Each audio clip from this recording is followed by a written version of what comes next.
Welcome to the Credit Edge. Ideas on time and working for a living.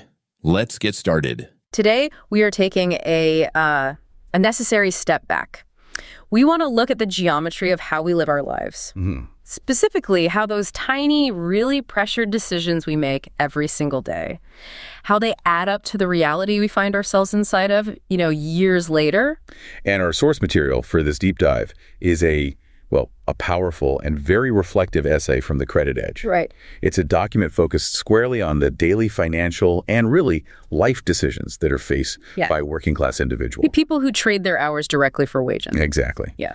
And it's an examination of cost, but not just monetary cost. It's the cost of capacity. And our mission today is, it's deceptively simple, I think. We want to help move you from a state of just constant exhausting reaction to one of genuine intention. Yes. We're going to unpack the crucial, really profound difference between seeing a single isolated moment and recognizing the long, quiet, sometimes frightening pattern those moments create. And this isn't about judgment. It's not about judging your choices.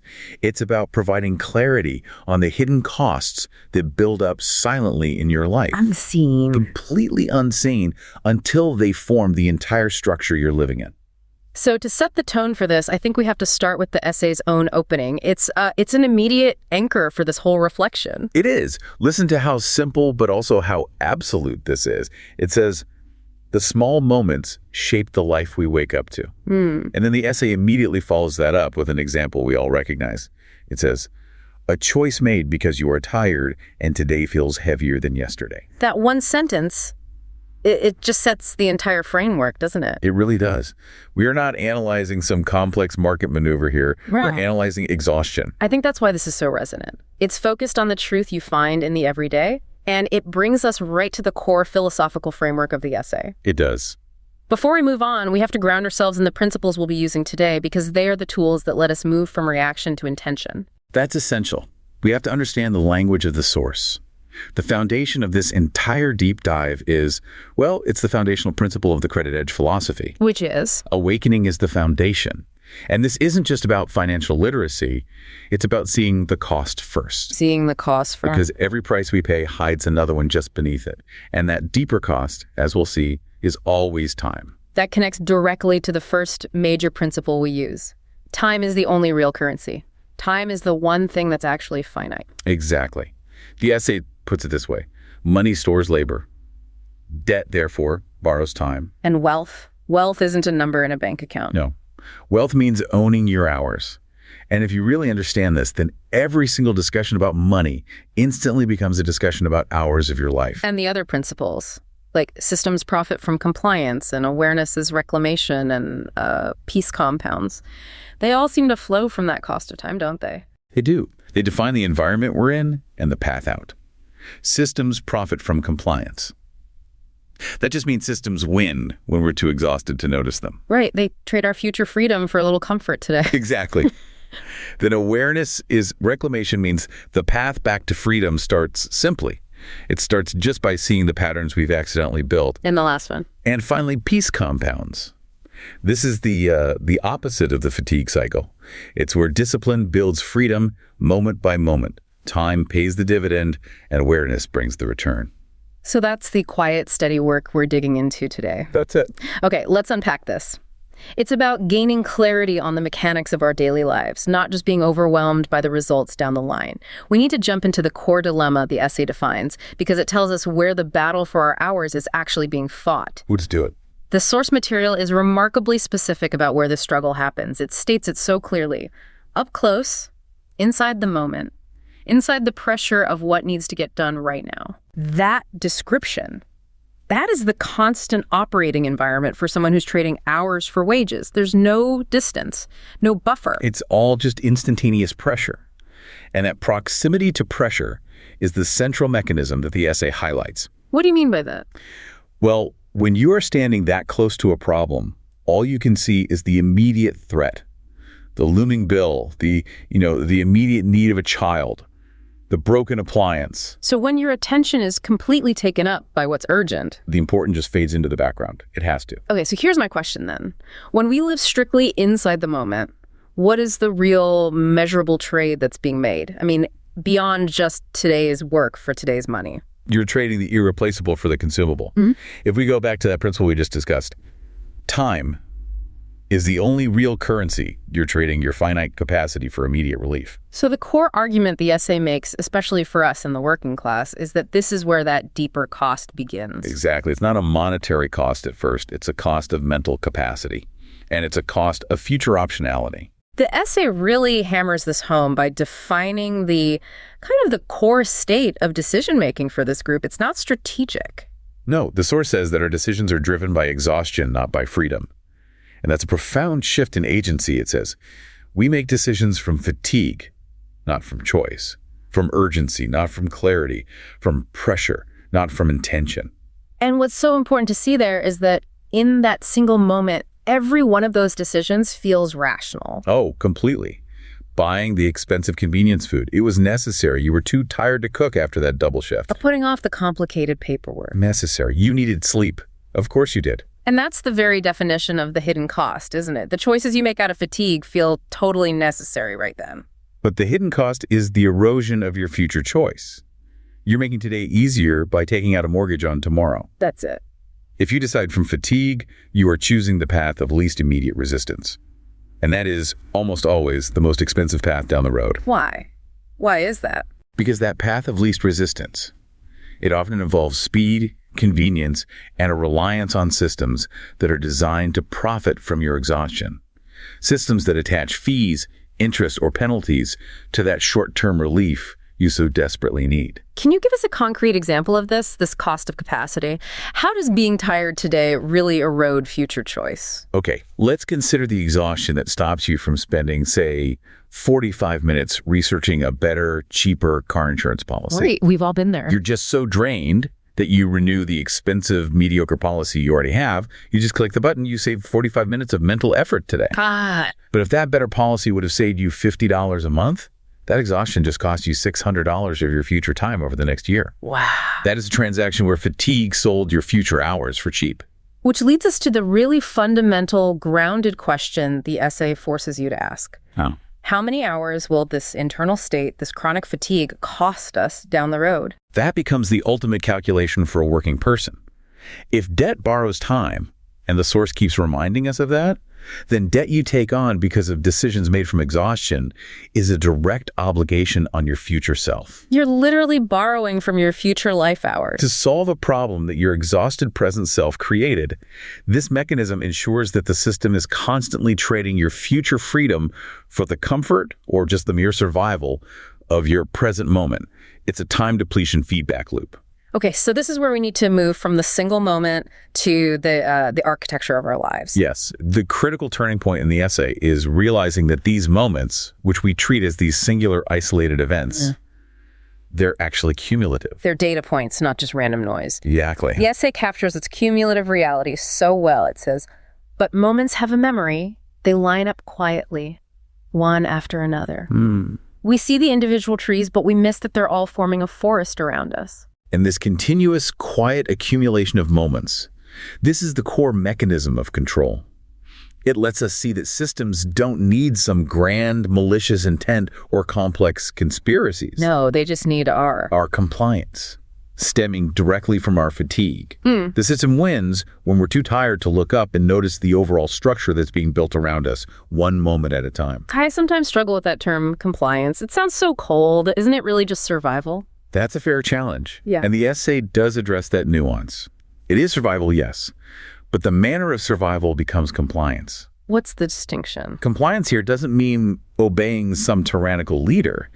It means you continually choose the high-cost, short-term relief offered by the system because you lack the mental energy to seek out the low-cost, long-term solution. So the system thrives on that quiet, high-volume repetition of those small compromised choices. Precisely. And the outcome, as the essay notes, is that the pattern is something we never meant to build. It wasn't a conscious choice to restrict our own lives. No, it was a million unconscious reactive movements made while we were distracted by survival. To really understand this, I think we have to dissect these specific, seemingly tiny mistakes the source uses to illustrate this pattern building. Let's do it. We have to look at the mechanics. Let's start with the first example. One rushed morning.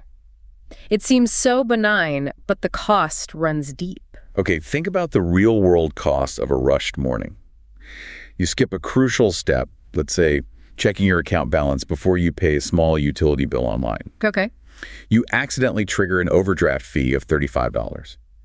Now, that $35 fee is a loud, awful moment. Right. It feels like a failure. But the pattern is the chronic rushing that's born from fatigue, which makes that overdraft almost inevitable. You now have to work an extra 2 or 3 hours just to cover the fee that was created by one chaotic moment. So the rushing isn't just about speed. No, it's about compromised decision quality. Yeah. You're selling your future time back to the bank because of it. Next, the source mentions one small debt. We have to dive into the math here to analyze exactly how one small debt borrows your future time. Let's put some numbers to it. Suppose you charge $500 to a credit card for an unexpected but necessary expense. A new tire for the car. Okay, that happens to people all the time. All the time. If you are living paycheck to paycheck, you're probably going to pay the minimum amount due, which is often around 2% of the balance, so maybe $20. Right. Now, if that card has a 25% APR and you only pay that $20 every month, that $500 purchase is going to take you over 40 months to pay off, and you will pay over $250 in interest alone. So a $500 expense actually becomes $750 worth of your labor. Precisely. You obligated your future self to work for $250 of that money, not to pay for the tire, but to pay the bank for the convenience you needed in the moment you were exhausted. And that debt just quietly accrues. And those compounded hours you now have to work represent the quiet erosion of your future choice and your capacity. Time is the other. Only real currency is the framework that exposes just how brutal that trade really is. The next example is maybe the most insidious one. One overtime shift we did not refuse. We see overtime as immediate loud money. How does the essay reveal the true hidden cost? This is a classic example of trading immediate money for a higher long-term cost of fatigue. The money you earn is loud. It covers that $500 debt or the rising rent. It solves the immediate problem. It does. But the cost is the deeper fatigue it guarantees. The essay shows us that decisions made under chronic fatigue are almost always costly. By accepting that overtime shift, you ensure your next set of decisions about your budget, about meal prep, about solving some minor family issue will be made under critically impaired judgment. So you earned, what, $300 from the shift? But the resulting mental depletion might lead to a decision, say, buying some high-cost service because you just can't deal with the bureaucracy. That costs you $600 in the coming week. The immediate game is subsidizing a future higher cost from your exhaustion. Yes. And the final specific mistake the essay points to. One problem we tell ourselves we will fix later. That deferred maintenance. Deferred maintenance, deferred learning, deferred confrontation, they are all fatigue-driven. You look at the dripping faucet or the overdue dental appointment, and the easiest choice is to just ignore the immediate discomfort of fixing it. Right. The essay notes that we're allowing problems to remain because confronting the cost now feels too hard. So by delaying the $100 plumbing fix today, you trade a small, predictable investment of your time for an unpredictable, potentially massive time obligation, a flooded bathroom, and a $5,000 repair bill 6 months from now. And the overarching summation of all this is haunting because it emphasizes the silence of the whole process. It says, a life can bend from these moments without making a sound. That silence is the camouflage of the pattern. If the costs were loud and immediate, we would stop the behavior instantly. But because the bend is so small, so quiet, so daily, we rationalize it away. The trajectory of your life is altered, but it happens without any fanfare. That is the system succeeding through compliance fueled by exhaustion. This brings us to the analytical core then. Why do we keep walking into this pattern? The essay answers that directly. We are simply busy surviving. This isn't a moral failing. It's a chronic scarcity of capacity of time and of mental bandwidth. The source lists the specific demands that relentlessly keep our attention just glued to today. It says, bills, obligations, people who need us, a job that asks for more no matter how much we give. That list is the definition of a pressure cooker. It's designed to eliminate any margin for error or for reflection. And that environment creates the perfect conditions for that principle. Systems profit from compliance. Exactly. Thinking long-term, strategizing, building up a savings buffer, planning for retirement. All of that requires quiet, uninterrupted mental space. Survival mode eliminates that space. So as long as you're constantly focused on putting out today's fire, you have zero capacity to build a fire break for next month. The system only needs to maintain the relentless pressure that keeps you focused on the short term. It is genuinely hard to think about the long term when the short term never lets go. I think a lot of people listening will feel that line very deeply. The short term feels physical. It's a weight on your chest. Yeah. And we have to ask the difficult but necessary question here. Who actually benefits from the working class remaining entirely focused on the short term? It's those who sell the short-term relief. High-interest credit providers. Rent-to-own schemes, companies that rely on chronic employee turnover because they never have to invest in long-term loyalty or training. So basically, anyone who profits by selling expensive, convenient solutions to urgent problems. Yes. When you're forced to focus only on today, you have no leverage to negotiate for tomorrow. You can't negotiate a better deal on an appliance if you need it installed today. You can't negotiate better wages if quitting your job means immediate catastrophe. Your lack of long-term vision makes you the ideal compliant customer or employee. The ideal compliant customer or employee. And why do most people act this way, even when, the intellectual part of their brain knows they should be planning for the future? Because the immediate physical feeling of relief, that instant reduction of pressure, is a far more powerful evolutionarily wired motivator than the distant abstract reward of future stability. We're wired to escape the threat now. Exactly. The moment demands a solution, and the path of least resistance, however costly it is in the long run, provides that immediate emotional and financial escape. We prioritize removing the pressure today over realizing freedom later. So let's connect those individual pressure-driven moments to the eventual reality we experience. This is where the compounding nature really becomes clear. The essay insists on this compounding effect. It says, but every moment has a direction. It leans towards something. It compounds. And if we connect this back to our principles, we can see the inverse of the peace compounds principle at work here. That's a great point. Peace compounds when small, intentional efforts build freedom. But stress, debt, and chronic fatigue, they compound just as effectively. So small, exhausted decisions build massive, unavoidable constraints. Yes. And what we experience years later is the full, inevitable weight of all that compounding. The essay says it grows into the weight we feel years later and call reality. And that is the critical awakening the source offers. That feeling of being perpetually stuck, that sense of just overwhelming reality. It's not a series of random misfortunes. It's the cumulative, compounded result of all those small, unquestioned choices. The structure we are struggling inside of, as the essay says, the small choices we do not question become the structure we live inside. We were the builders of our own cage, just distracted by the survival needs of the moment. And that uncomfortable realization that the structure is self-imposed through compliance, that is the necessary first step for awareness, is reclamation. You have to see it first. I really appreciate that the essay uses an analogy from external systems to bring some clarity here. It introduces the market dynamic. Right. It pulls us out of the emotional center of it and just shows us the mechanics at work.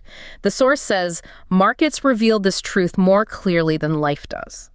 Why do you think that's true? Because the market is a pure, unfeeling mechanism. When you look at a stock chart minute by minute or day by day, it feels chaotic. Right. It's just noise. Those short-term moves are the equivalent of our emotional moments. They feel random. They're driven by noise and fear. We get focused on the blips. But the essay reminds us that the underlying patterns tell the real story. So you ignore the hourly noise and you look at the monthly and yearly trajectory. And that long-term trend, the pattern, that is where the true power and insight lie.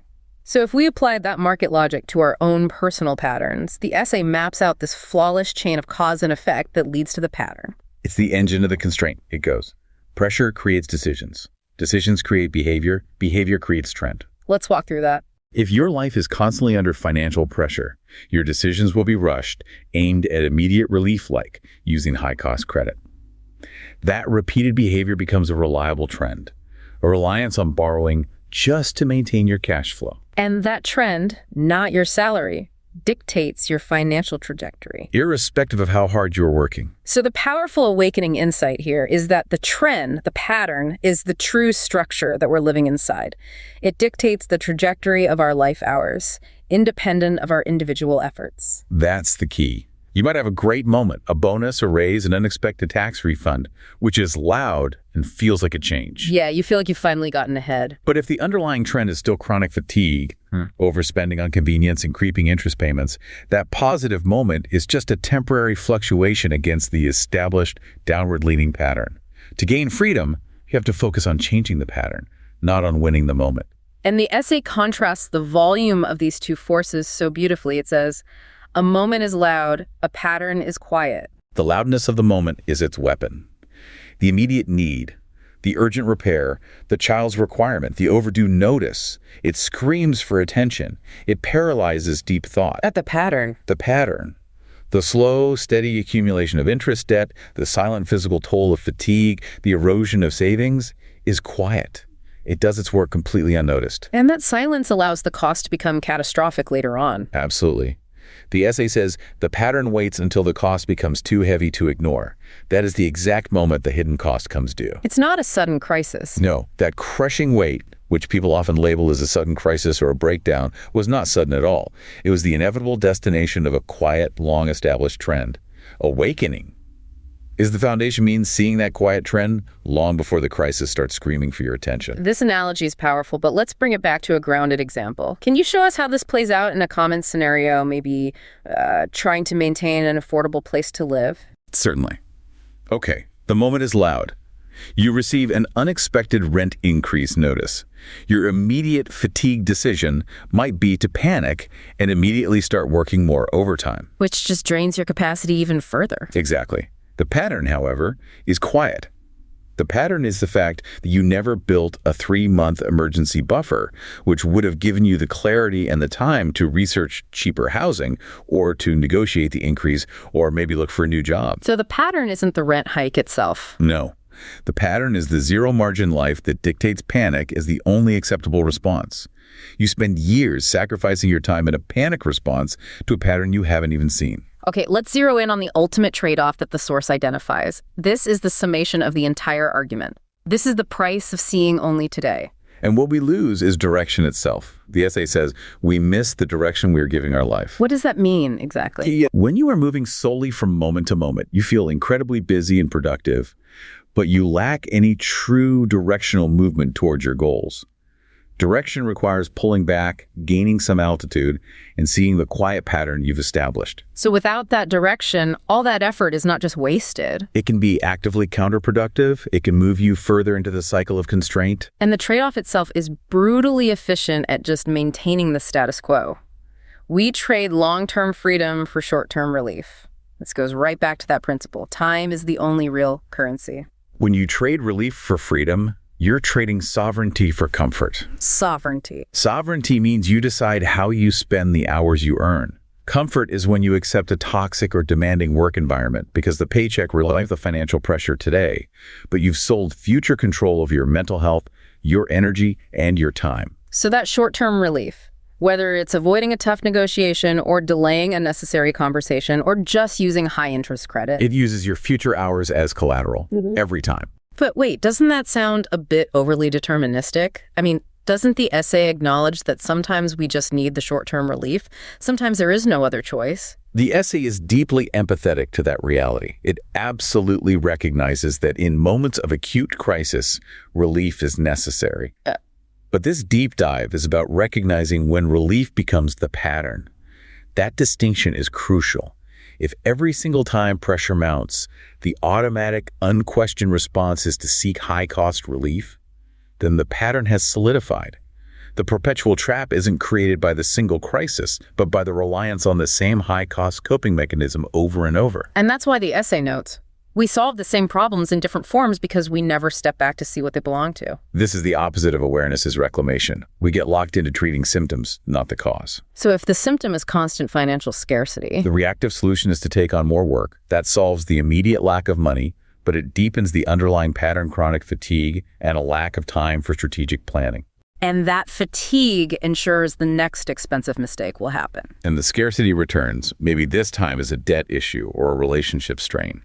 We never address the root pattern of reacting from a place of exhaustion. So the moment of true awareness is realizing that the individual bills or the repairs or the shortages, they aren't the primary problem. They're just consistent manifestations of the quiet pattern we're running. Exactly. The individual moments are loud, attention-grabbing, but they belong to the quiet, predictable pattern of compliance and compromised capacity. If you spend all your time patching the holes in the boat, you never ask why the boat is continually hitting the same jagged course. The boat hits rocks because of the trajectory you're steering, the pattern. Not because the water is inherently full of bad luck. The dimensional contrast the essay provides to summarize this is so powerful. It contrasts the scale of the moment versus the scale of the pattern. It's the ultimate cost summary. Moments spend hours. Patterns spend years. Awareness protects time. Say that again. Moments spend hours. Patterns spend years. Awareness protects time. A moment might cost you a $35 fee or an hour of sleep, but the pattern, the compounded debt, the chronic stress, the deferred ambition, the unaddressed health issues that spends years of your life. Years that you can never get back. Years that can never be reclaimed. Awareness is reclamation. Because once you see the pattern, you're not just protecting the dollar amount, you're protecting the years of your life that money truly represents. So what breaks this cycle of living only in the moment? The essay suggests the break is the life we wake up to years later, when that cumulative weight is just too heavy to ignore anymore. The break is that necessary moment of pain. The moment where the internal contradiction of working harder but feeling more and more stuck becomes unbearable. The moment of awakening. Yes. It's seen that the heavy, restricted reality you woke up to today wasn't imposed on you from the outside. It was painstakingly designed by the fatigue-driven, reactive choices of yesterday. So the break is the decision to introduce friction, to prioritize clarity over comfort, even for one single small moment. That's the beginning. So the essay is not a self-help manifesto. It's a manual for recognition. Exactly. And the shift from diagnosis to solution has to be steady and small. It has to align perfectly with that principle that peace compounds. You cannot undo 5 years of a pattern in 1 week. It's impossible. That sounds accessible, which is crucial, because if the instruction is too overwhelming, you're likely to just default back to compliance out of fatigue. Precisely. The essay emphasizes the tone of this beginning. It says, but awareness begins small. It begins with one pause, one breath, one question asked gently, without judgment. That emphasis on gently, without judgment, is so vital. If we approach our own pattern with self-recrimination and anger over past mistakes, We just generate more pressure. Yeah. Which leads to more fatigue-driven, high-cost decisions. Reclamation is about clarity, not punishment. We have to introduce intentional friction into the automatic way we comply. The essay provides 4 essential questions that act as these actionable pause points. Listeners can use them to break the pattern in real time. Yes, and we should explore each of these deeply. These are the tools. Okay, let's dedicate some serious time to these, because these are the tools for you, the listener. The first question is a directional check. Where is this moment leading me? This is asking the macro question inside the micro moment. If you're exhausted and you're reaching for your phone to order expensive food delivery, you're not asking, can I afford the $40 cost? You're asking something deeper. You're asking, does this action avoiding the effort of cooking move me toward or away from owning my future hours? If it leads to $40 more debt or $40 less in savings, the answer is clear. It leans away from freedom. It's a moment-by-moment course correction. You don't need to cook a gourmet meal. You just need to choose the direction that leans towards stability. The second question focuses on pattern recognition. What pattern is forming while I am busy getting through the day? This forces you to zoom out. Stop focusing on the single overdraft fee and start focusing on the rhythm that causes it. Are you repeating debt accumulation every 3 months? Are you habitually deferring important paperwork until it becomes a crisis? The pattern is the underlying rhythm. And that rhythm is the force that is shaping your life. What if the pattern is more subtle, like constantly feeling resentment toward your workplace or your family obligations? That's a perfect example.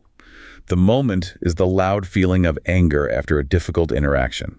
The quiet pattern is the fact that you are always saying yes to requests that overburden you. Because confronting the discomfort of saying no is too difficult in the moment. Right. The pattern is compliance driven by social fatigue. You're sacrificing your emotional bandwidth. And that emotional debt costs you future hours spent recovering, not thriving. The essay teaches us that these patterns aren't just financial. The third question is about identifying compliance or fatigue-driven actions. What am I repeating without meaning to? That phrase, without meaning to, is so powerful. It highlights that the pattern is unintentional. It's born of pressure. If you are repeating a behavior you never consciously approved of, like, say, drinking coffee or alcohol daily to manage your stress, that is a fatigue pattern. You never meant to rely on a substance to function. No. But compliance to the stress schedule made it inevitable. That is the system profiting from your exhaustion. The first step of reclamation is just recognizing that you didn't choose this behavior. The pressure selected it for you. And finally, facing the hidden price. What am I allowing because it is easier than confronting the cost? This is the deepest, most uncomfortable question. It asks us to look directly at the specific discomfort we are avoiding right now. Like what? Maybe it's a difficult, detailed budgeting conversation with your partner. Maybe it's refusing to sign up for another volunteer shift that overburdens you. Or maybe it's confronting the toxic realization that your current job is fundamentally undermining your mental health. So allowing something because it's easier in the moment Means we are prioritizing short-term emotional relief over massive long-term strategic advantage. It is the purest form of trading freedom for comfort. That is immense clarity packed into 4 simple pause points. If someone starts using these questions, what scale of change should they expect? I mean, should they feel overwhelmed? The essay offers immediate reassurance against that feeling of overwhelm. It says, you do not need every answer. You only need to see the direction of the next steps. That's so important. The overwhelming nature of life in survival mode paralyzes us. It forces us back into compliant patterns, but reclamation begins with just one single, correctly directed step. You don't need to solve the entire pattern today. You only need to choose one action that leans toward peace instead of pressure. And that small act of seeing the direction and choosing the better path, that is the precise start of awareness, is reclamation. Yes. Awareness is the prerequisite for choice. If you see the direction, you can deliberately choose the next step that leans toward stability and toward freedom. And that steady, intentional choice moment by moment. That allows peace compounds to start working for you rather than against you. You're building a new rhythm, one that is quiet and sustainable, to replace the loud chaos of reaction. The essay closes with a profoundly reflective thought. It perfectly links the way freedom is lost to the way it must be regained. It really summarizes the entire journey we've taken today. It does. It says, freedom does not arrive suddenly. It arrives slowly, in the same way we lost it, one moment at a time. That reframes the entire process, doesn't it? Yeah. We didn't lose control in one spectacular catastrophe. No. We lost it through countless small, silent, unnoticed moments of compliance and fatigue. Moments we told ourselves were just this one time. And therefore, the regaining of control must operate in the exact same dimension. This quiet, moment-by-moment discipline is the essence of peace compounds. Every decision made with clarity rather than fatigue. Is a dividend paid in future time. This discipline pays the dividend of time. That's time, is the only real currency. And awareness brings the return awareness, is reclamation. The whole philosophy cycles back into this steady, unhurried work of seeing the moment for what it is. Which is a controllable part of a larger pattern. Exactly. So freedom isn't some destination we sprint towards. It's a direction we have to consistently choose. It is the cumulative result of prioritizing clarity and intention in those small daily choices, even and especially when we are tired. If the pattern is the structure we live inside, and we built that structure unintentionally through compliance, then every intentional moment of awareness is an act of rebuilding.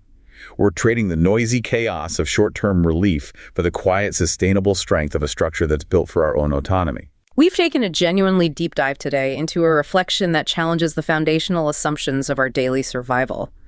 We've explored the critical trade-off defined in the credit edge, the tendency to trade long-term freedom for short-term relief, and how the working-class life is often characterized by decisions made from chronic fatigue, not from clarity. And the key actionable takeaway is the recognition that small moments are not negligible. They are the quiet building blocks of the trajectory we call our reality. We learned that the ultimate hidden cost of seeing only today is missing the direction we're giving our entire life. The system profits when we are too exhausted to notice the pattern forming. And we identify the 4 essential questions you can use today, right now, to introduce that intentional friction and begin the steady work of reclamation. So here is the final provocative thought to sit with, drawn directly from the source's emphasis on quiet, steady action. If the system profits from your exhaustion and your compliance, what is one small, quiet, non-compliant action you can take today to redirect just one moment? It doesn't have to be a grand gesture. No, not at all. Maybe it's choosing a 5-minute pause over a high-cost convenience purchase, or asking one of those 4 essential questions before you automatically agree to an overburdening request. Recognizing that awareness, that single pause, is the beginning of reclaiming your time and your direction. We encourage you to reflect on the patterns that are forming in your life without making a sound. Thank you for engaging in this deep dive. Thanks for listening to The Credit Edge. Remember, your time matters. See you next episode.